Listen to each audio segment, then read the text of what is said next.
Okay, we've been talking a lot now. This might be a bit of a spoiler.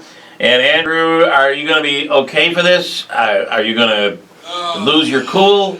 Not as bad as Saturday night, but I may have. Okay. The program is on Netflix and it's called Making a Murderer. And we had thrown this at Lieutenant Steve Hauck last week. It would have been nice to have law enforcement, the opinion of law enforcement. And through some binge watching, as much as you can actually handle, you have completed the entire series, right? I did. 10 episodes. And did you watch the Nancy Grace piece? No. I can't stand to watch her. You mean her summary of the... I'm telling you, I mean, the evidence was in his car. What do you think, Donnie Wahlberg of CBS Blue Bloods? What do you think? Okay, and luckily we have Nancy Grace here right now, who's actually... Who's also a Packers fan. At times morphing into is equally irritating. Is equally irritating. As equally... Yeah, you're absolutely right. Okay, so first off, were you shocked by the prosecutor? At the end, yeah, I guess I didn't see that coming. I didn't see that coming. Oh, either. come on. He was a scuzzball from moment one. Come on. I made a comment. Did you see that coming? I mean, not that he... specifically. There was a creep factor. There was. Yeah, I agree with that. There was. But I never in a million... expert on creeps. Listen, there are a lot of creep factors out there, but to see someone get caught is usually not the case. But his bravado, he was laughing at every press conference and smiling. What do you think of that? You've talked, oftentimes we speak with you about how the media has been dealt with by municipalities especially and the government, depending on situations that have happened. And they really put evidence out there that wasn't even real evidence. They just threw it out there whenever they had it. I was surprised all the information that was given up to the media in those press conferences. I was too, and again, you have to. I backtracked because of when this happened. This isn't a recent thing. So, right. A couple of things. When you talk about the smiling and laughing, I felt that way about the prosecutor. I really felt that way about his initial defense attorney for the 16-year-old. I saw him come in, and I'm like, his client could possibly be convicted of first-degree murder, and he's got a grin on his face. I couldn't. It was like he was happy to be there, and he was already declaring guilt for his client. I mean, you don't hear that out of a defense attorney. And saying, not even so much that, you're not going to get a chance to talk. Yes, Andrew, go ahead. Going as far as to have his investigator that's working for him kind of coerce the confession out of the case. Right. and not only that, I could be wrong about this, I don't think I am, before he even met with the kid, held a press conference to introduce himself, and and go on to say things like, this is going to be one of the most difficult challenges I've ever faced, and I've faced many challenges in my career. Hasn't even met with the kid to hear his story. And he goes as far as to, talk about Stephen Avery being guilty and saying, "Oh, this was just motivated by an act of..." Right. He throws guilt on Avery. Sure. Definitely crazy. Right. I think if you look at, certainly not an attorney, and certainly I'm not on the defense side on many cases, obviously, where my opinions. But I think if you're a defense attorney and you have a client that is innocent, I think you lean towards all of the case. You look at the facts of the case. You look at the person. I think if you have a client that perhaps has maybe admitted guilt to you, I think now you're going to try to pick apart procedure, and you're going to try the technical issue of the case as opposed to the person themselves. I think that this attorney, just before he even went in, agreed my client did it, and that's it. Yeah. So he took whatever evidence was out there. Almost as if he was looking for high fives or maybe somebody to buy him a cocktail at the happy hour after the day was over, to be able to say, "You're not going to believe it, we got a full confession. We got a full confession out of this kid." And he hires an investigator to go in and get that confession. We're not talking about Steve Avery here. This is the Making of a Murderer. It's all about him. It's his younger nephew that really. Let me ask you this. So beyond the Stephen Avery part, would you agree it is despicable that this young kid has not been given a new trial?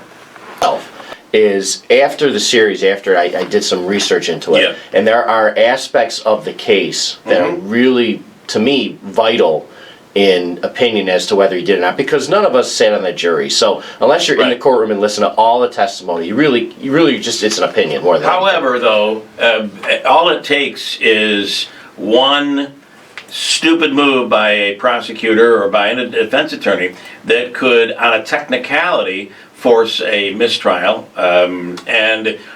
For instance, talk about the confession. Right. Talk about the way they interrogated that kid. Would you find that when you go into an interrogation, wouldn't you, as a police officer, aren't you in a position to say, listen, we want to get the confession. We believe this person did it. We want to get the confession, but we're going to make sure we follow certain procedures so that this doesn't get thrown out of court, right? Well, not even so much on a technical issue. It's more of it's a human issue. You want the truth. Right. You're not looking for a confession. You're not looking for someone to tell you they did it. What you're looking for is the truth and the facts behind it. Do you think that they were looking for the truth? I think that's probably how they started. Yeah. I think they got very frustrated because of his inability to communicate. And I don't think that's necessarily... It's an intellectual issue. Right, I don't think he wasn't some mastermind that was withholding the police's technique. The extreme opposite. Right, and I'm not saying that he didn't even do it. I'm saying that I don't think he had the mental capability to not necessarily understand right from wrong, or assist in his defense, which the thing you have to understand, when you're legally in the courtroom as far as mental capacity, is I just don't think he communicated. I think it showed by his history. He obviously is not at full capacity mentally. So, back to his interrogation. Mm-hmm. I don't think that would have lasted in a New York State court. I don't like the fact that they gave, as a police officer and investigator, I don't like the fact that they gave him facts of the case. Yeah. Because that's the reason why in many cases, we'll talk about it in publicly, and there are things that just are left out. Mm-hmm. Yep. You're not going to see them until they go to a trial, because a lot of facts are only known to the killer or killers. So if you're putting the information out there, and if you remember, and I've said this to you many times, the John Benet Ramsey case, a lot of people forget that a guy confessed to that and was arrested and was convicted and found out he had nothing to do with it. Right. He had taken all of the facts that were putting out in the case, and he wanted to be. He was looking for the fame or whatever the case may be, and he had all the facts of the case. Don't you want to, when you're in a prosecution, when you're prosecuting, don't you want to be able to say, there's no way he would have known this. This evidence hadn't been released. It wasn't in a press conference, which is another reason why they shouldn't be putting stuff out in a press conference. The only person that could have known this information is the killer. But they never had the ability to really be able to say that, because so much information had been put out there. And if you look at the video of the interrogation, you realize they gave him that information. There's a fine line, because you can't just walk into an interrogation and say, now tell me what you know, because you're going to get nothing. Right. So you do have to talk about the case with the suspect. So it's That a was fine going line. too far. I think they crossed the line. Yeah, I think they went too far into it, and that gets into, which I think is probably going to be your next thing, is whether the police framed him or not. Well, I want to get into that, and I want to tell you right off the bat that my belief is I'm not willing to say this whole thing about pardoning Stephen Avery. I don't agree with. I am not someone who is saying that they're innocent, either one of them. However, I also think that there were things that were done inappropriately, that they both deserve a trial out of that area. I think both of them deserve a trial away from that area. It was too much information got out. People had already made up their minds. Do you disagree with that? No, I think people probably had made up minds. Yeah. And I'm not saying guilt or innocence here. I'm saying I'd love to see it in a fair court. I don't believe they were given a fair shot in the legal system. I think it's difficult when you have a case that's as horrific as a case as that is. Yeah. I think it's very difficult for any jury to sit in that jury and not want to make somebody responsible for what happened to that woman. I think it's very difficult. I think you feel compelled as a human being to right a wrong. So I think you maybe, in some situations kind of lean towards, hey, the police are saying somebody did this, we got to hold them responsible. Sure. That's up to the prosecutor, it's up to the defense, it's up to the judge, it's up to everybody there in the courtroom to level the playing field and say, listen, here's how this legal system works, regardless of what you thought coming in. Because you can't live in a community that small and not know something about it. Sure. It's just impossible. All right, I'm going to break, we're going to come back. And we're about to ask a member of the police force, if it's possible that these two, or at the very least Stephen Avery, was framed. We'll come back with that one. Coming up in a second. Hold tight. Coming right back. 7:20. So much to work with. Every interrogation, every interview, all that stuff was taped. It seems to me that this is an unprecedented series that may open the door for others like this. It was pretty intense, wasn't it? It was intense. I will say, though, I don't really think it's a documentary.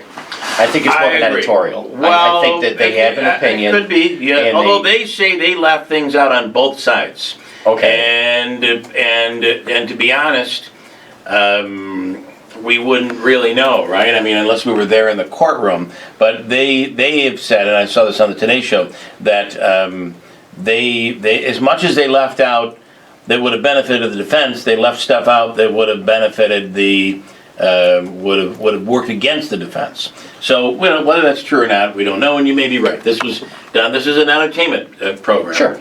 But it featured an awful lot of it was all real footage, which that's the part that I find to be, it's a Dateline piece, and it was portrayed as a 10-episode series, unprecedented, and I have a feeling we're going to be seeing more of stuff like this. So, with that said. It's maybe the documentary or the series wants you to believe that there was a setup. Certainly Stephen Avery wants you to believe that he was set up by police, that they actually planted the blood. It was odd that it took them so long to find the keys to the car, and there they were right out in the open. Every time a piece of evidence was discovered, one of those two sheriff's deputies were there who clearly hated this guy. There's a lot to make you believe that it is possible that these police officers, these deputies, could have planted the evidence. I ask you, is that possible? Well, I think you have to go back, if you're going to say that, I think you have to go back and you have to say, did they have motive to do something like that? So, you look at, they were suing him. He was suing these... Seems there was motive. Right. Well, yes and no. Anybody that's done this job for any length of time has been sued. Been sued probably many times. It's the nature of what we do. So to say that a police officer will go out and frame somebody for murder because they were suing them, I think is a bit of a stretch. But but let's say you come upon the murder and you know he did it. Okay, see that's where I diverge, because there's a big difference between incompetence, and going out and framing someone. So, and I think that's what the documentary and I think the defense tried to portray, was that because this wasn't incompetence, this was all intentional along the way. Right. So that I just can't grasp my head around. There's a lot of, I mean, in defense of the police department there's an awful lot that had to fall in place perfectly, an awful lot that had to happen without anyone seeing it for this whole thing to come true that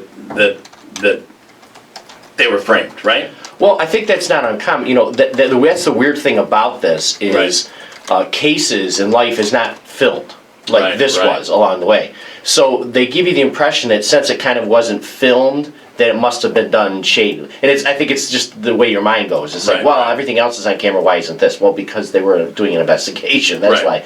But I think you look at a couple key parts of it, the blood, I think you look at the key. I agree with you in the respect that if they agreed initially on that this sheriff's department would not take part in the investigation, then don't take part in the investigation. Right, and don't say alone, one thing and then do something else. And that's where I go back to, I'm not sure on innocence or guilt. But there's enough conflict of interest, enough impropriety, enough interviewing without, interviewing the kid without his attorney near, without all of these things together. There had to be something in there to say, you know what, let's get a fair trial out of the way so there's absolutely no question. And then, we assume that this Stephen Avery is the mastermind of all of this, or is he the dummy? Why would you place the vehicle on your own lot and cover it up with a couple of branches? Why would you have the bones and burn the body right in front of your own trailer? Why would you leave the keys right in your trailer when you know they're going to be fingering you on this whole thing? There is so much that as someone with common sense would look at and say, I would never do that. Not that I, would be in the middle of a murder, but if you were, why would you do such stupid things? Or is this guy just so stupid that the guy's so dumb he left all the evidence right there for police to find? But if he's so dumb, would all that evidence still be in the bedroom? Like, there was... And there was no evidence in the bedroom. The blood splatter for the kid, let's talk about the kid. There was no blood splatter in the bedroom. None of that evidence existed in the bedroom. And they said, well, he cleaned it all up. That was the excuse there. He was able to... Now, if you shoot someone the way they described that she was shot in that bedroom, would you be able to clean up all the DNA evidence? Well, they said she was shot in the garage. They said her throat was slit in the bedroom. But there still would be blood. Yeah, most of the time there would be. There's a way, certainly. There'd be DNA. to clean up, but I think there were several days that went on. And I think, like, one of the things they talked about was the fact that there was blood in the back of her truck, which says that the body was brought there. Right. Where I think, my guess is what probably, if he did it, what probably happened was, after she was killed, they put her in the back of her truck, like, okay, let's take her somewhere. And like, wait a minute, how are we going to do that? Right. Let's keep her here. We got this huge compound. We'll figure something out. Right. And they take her out. So now her blood's in there. They take her out. They've got this car. They say, okay, we'll get rid of her. But, like they said, well, they had this crusher. Why not crush it? Well, it's not like it disintegrates when you crush it. It just compacts it down. That makes it even more evidence that, hey, you did this to her because somebody's running your compactor. Who runs the compactor? That sort of thing. So I think it was maybe put back there and covered and said, nobody will find it. It's a huge compound. What about the chances that it was another relative that did this and is trying to pin it on Stephen Avery? Well, that's very possible. Again, because they don't have, it's not like they have, because her body was burned, they don't have fingernail scrapings or anything from his specifically. That's very possible. But again, you have to look at who would have done it. I think there was only a couple of younger guys in the family, like his brother. And you weren't at all suspicious of the fact that the blood evidence the box had been opened, sealed box had been opened, and that there was from a needle, there was a needle hole that was inside the vial of blood. That didn't concern you at all?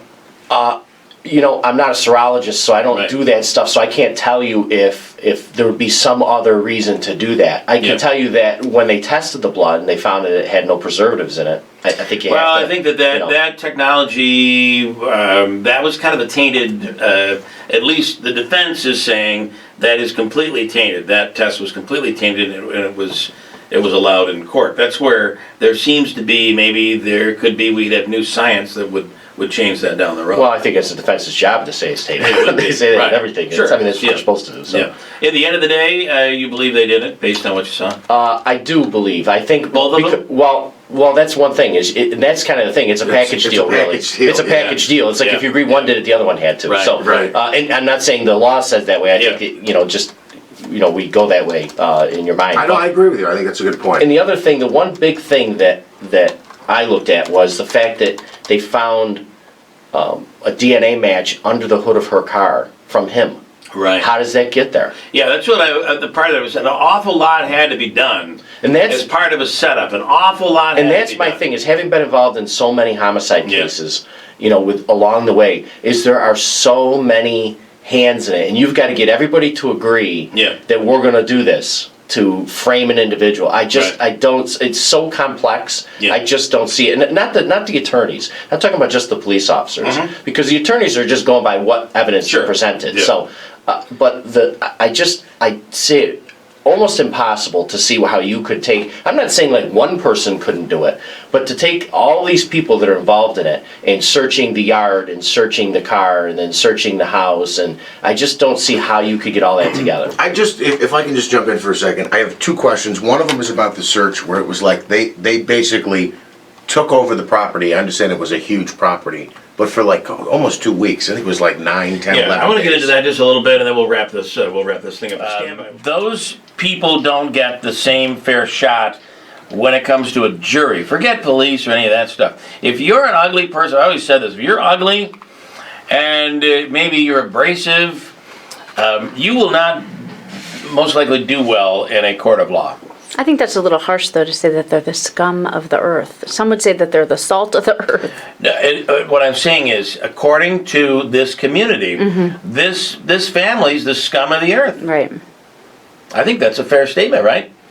Yeah, and people I'm not have to remember, saying this is that a they very are. small- it's a I'm very not small saying they community. are. We're Right, talking I know about a what you're small saying. It's community. the perception. The perception, not even the perception, it's what the people there seem to think about this family, that they're scumbags. I think they had good intent with trying to get a fair investigation by, in bringing us, a fair trial. They brought in a special prosecutor. They Right.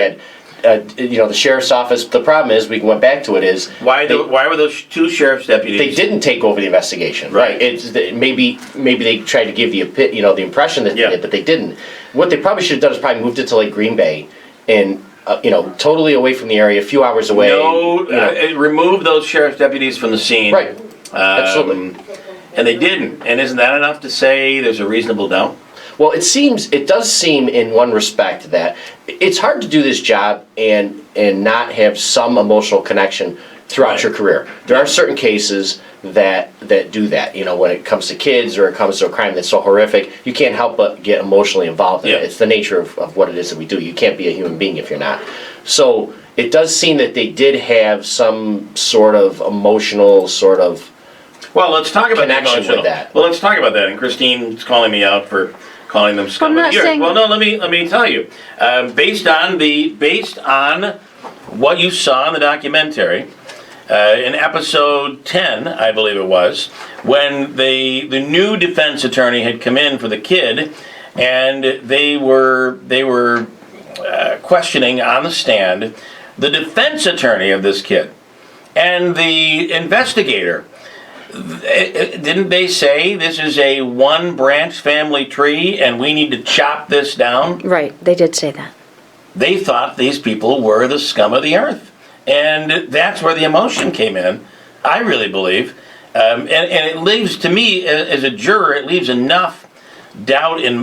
leave enough doubt in my mind to say, boy, if there's a reasonable doubt, you can't find them guilty. That's the way our system's supposed to work. And by the way, there were a couple of jurors that came out and spoke to the Today Show and said they had definite reasonable doubt, but feared for their safety, so they voted guilty.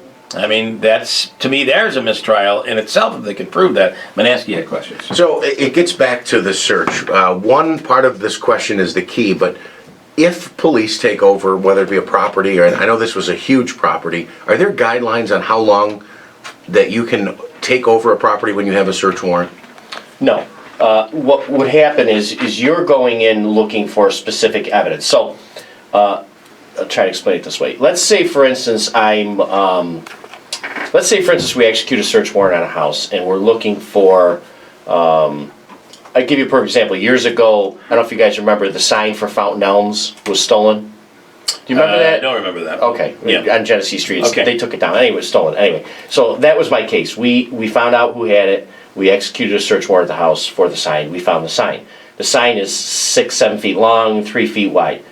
Once we had the sign, we left.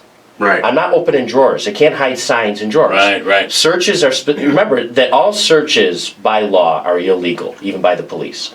But there are exceptions to that. And the exceptions are search warrants for particular evidence. There's a lot of other things going on. I won't bore you with the details. But, so you have to prove to a judge that this search isn't illegal because I'm looking for illegal, evidence or whatever the case you're looking for. And here's why I believe that it's at this location. So you give that to a judge, they look at the evidence, they say, okay, here, you have the right to go in limited scope.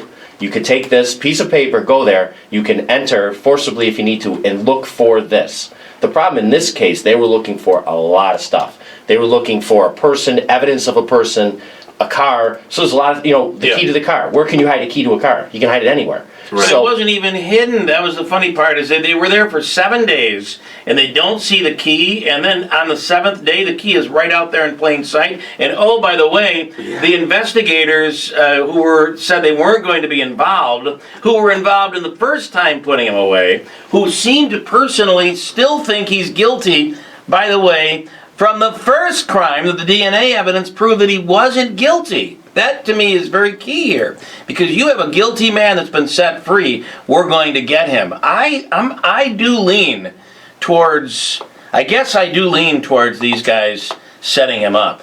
However, he could be guilty. There's a lot of things that have to come into play. But we're talking about, they had that property for over a week. They couldn't find the key that's sitting right out there in broad daylight? Well, again, not having been there, it's difficult. I just have to speculate. We're only going by what we've seen in the TV show. I've been on a lot of scenes. Yeah. And you can't make the assumption that these houses or this property is like your house. They are not. Right. They are not clean. They're not orderly. I understand. It's not easy. But to they're find saying, stuff. it showed the key right out in the open, and that was the prosecution's photo. Showed it right out in the open, and it was right where they should have seen it. And oh, by the way, the guy who was on the first case and on this case, it shouldn't have been there on this case, was there when the evidence came up. It's just, and there are cases, let's be honest, there are cases where police have planted evidence on someone. I believe there were 8 or 9, the New York Times did a story, it had 8 or 9 cases in the last 4 or 5 years where police have set someone up. And they were caught by it, and that police officer, that's breaking the law. That person was fired and then prosecuted.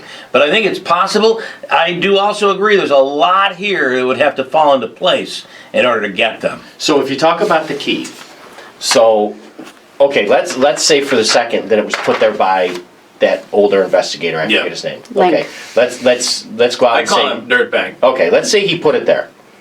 Where did he get it? So you got to assume either he got it somewhere else in the apartment or the house or the trailer, or he got it out of the car. They already said nobody approached that car. Right. So now, where did he get the key?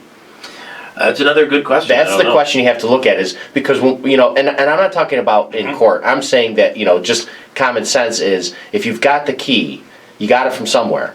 So where did you get it? So now I'll ask you this question, and we'll wrap, unless anybody else has any other questions. I have one question about the car. Okay, go. The van, they were saying, what about the call that the police officer called into dispatch asking about the license plate number of the van, just kind of out of the blue, and didn't say, they said, Before they even found the car. Yeah. That would not be uncommon. What struck me as odd is he didn't remember why he did it. Right. That would not be uncommon at all. Right.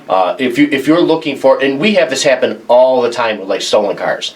People can't remember their plate numbers. Right. It happens all the time, and even because I can't necessarily remember my plate number off the top of my head either, but even if it's you're nervous, your mind you can't remember. So we'll check. Hey, can you check this plate? And then, yep, that's the right one. So I wouldn't be surprised if he did something like that. What I was surprised by is that he didn't remember doing it. Right. Is that he didn't remember the circumstance in which, because that sort of case, that's a once in a lifetime sort of case most of the time. Yeah. So you'd think that most of the details would be stuck in your head.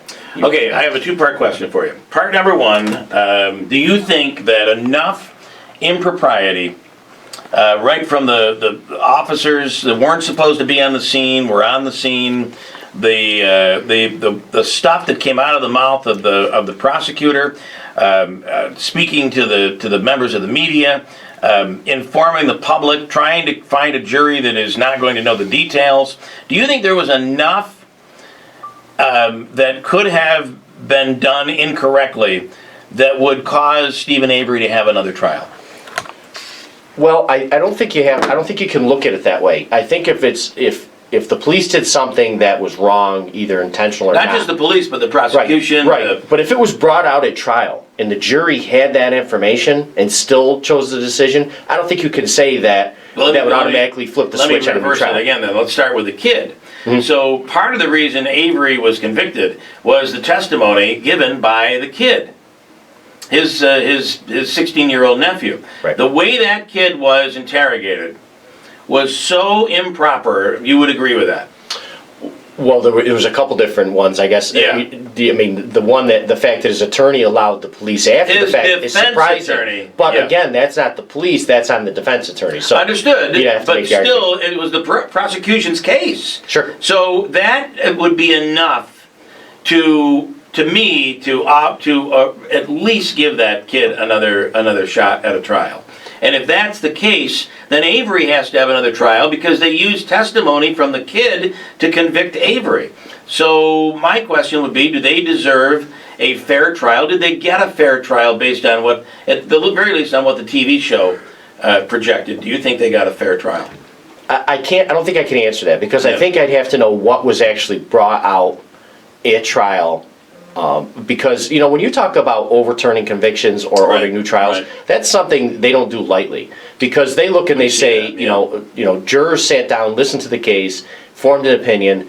What right do we have to overturn that process? I think they really have to have, really sort of conclusive evidence that something really was done wrong. Not just mistakes, because mistakes happen in every case. Let me ask you this then. If you were handling this case, how would you have handled things differently? Well, you certainly, again, if you're going to recuse yourself from the investigation, then you've got to recuse yourself from the That's one. investigation, first and foremost. Yeah. And I certainly would have, even if you were going to have, say, a hand in the case, I would not have had the two people that were the targets of his lawsuit. Who still think he's guilty from the case of the Right. DNA. The Right. DNA excused him from. Right. They were the wrong people. There's got to be two, and then the interrogation process. I think that you would definitely. I can't imagine you would do the interrogation the way they did it. No, because, and not even for the purposes of the defense. Yeah. It's for the purposes of your case. Because let's Right. say, for instance, You want your case to stand up in court. let's say you give him the information, and let's say you don't charge him and you let him go. Now he's taking that bit of information and running with it, and, Right, and who right. knows who he's telling with it Sure. to use, in their defense of themselves. So I don't think it's good police work in that respect. But again, I just can't, based on what I saw, I can't make the jump from that to they framed him and they actually didn't do it. That's a big jump. I came out of here not wanting to have anything from Wisconsin. I don't want to consume anything from Wisconsin. I don't ever want to go to Wisconsin. Andrew's not even a Green Bay fan anymore. Right, Andrew? Is that true? It's pretty close, right? Okay. Either way, pretty compelling series, would you say? No, it was really, it was interesting. And again, the only thing I go to is it was leaned heavily towards one way. I agree with that, yeah. And incompetence doesn't necessarily mean that, you framed somebody. I Right, do think they right. were incompetent. I think they made a But ton of incompetence mistakes. could require a new trial. It could. Perhaps. Again, Yeah, you have to know yeah. what the jury was told. Yeah. If the jury was told of that incompetence and still made the decision, then Right, yeah. they did. Do you think it was as compelling as Shades of Blue? Jennifer Lopez? Oh, Shades of Blue. Oh, jeez. How could you not Was that on watch last that? night? I don't know. He was just busting on it in the break. I mean, the acting is just impeccable. All right, got a break. Lieutenant Steve Hauck, I appreciate the extra time on this thing. We're all enthralled in this. We can't help it. We've all seen it all the way through. I think Andrew's watching it now for a second time. And each time he watches it, he messages me about something else that he's disgusted by. Quick break at WIBX.